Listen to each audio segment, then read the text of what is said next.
Welcome to Thil Tlang Khachung Phang Veng O Thil Tlang he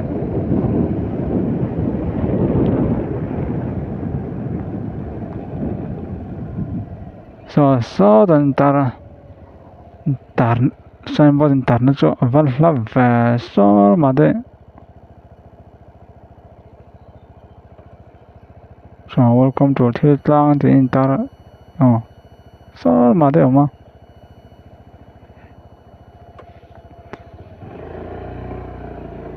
Thil Tlang he ka thel solo chuan in zan ni za thum kai chia lo in ka thia in zan ni la sam sari sam red ve thum kha kai chia lo in ka thia ka thel so ani chuan so san in zan ni atling to he chuan mi thing hi chu sang khat chuan tling hrim hrim a tlang puin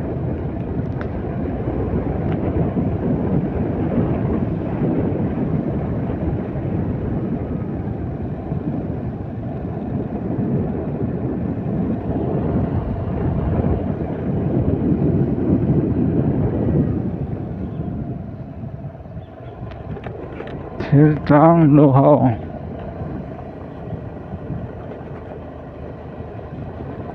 Thil Tlang Khachung pui rong rong te chỉ bài mấy cô la in có lấy luôn scooty này lâu ở vẽ he có lấy luôn mẹ còn phẳng vẽ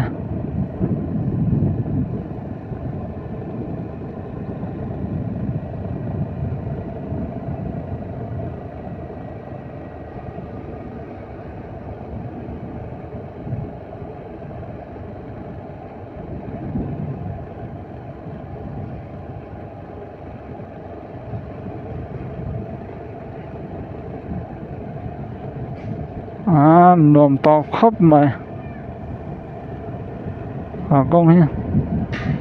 mà ta chắc khóc mày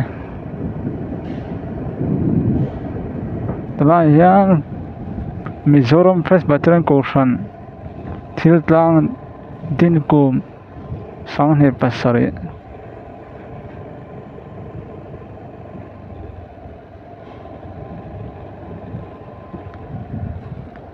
số làm pasap thì thôi mà ra sum phải nhắm lâu miang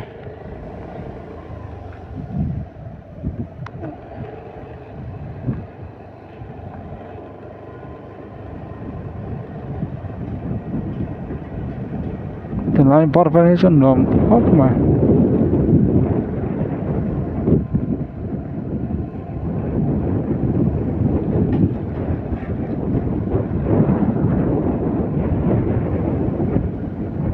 bị chọc và nó sôi cho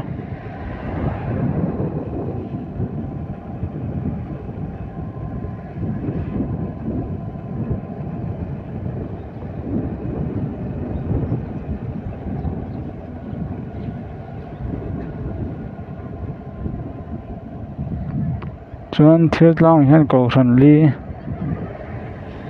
ko than sari ni cái ha chính cái sao khan nó bằng khan ko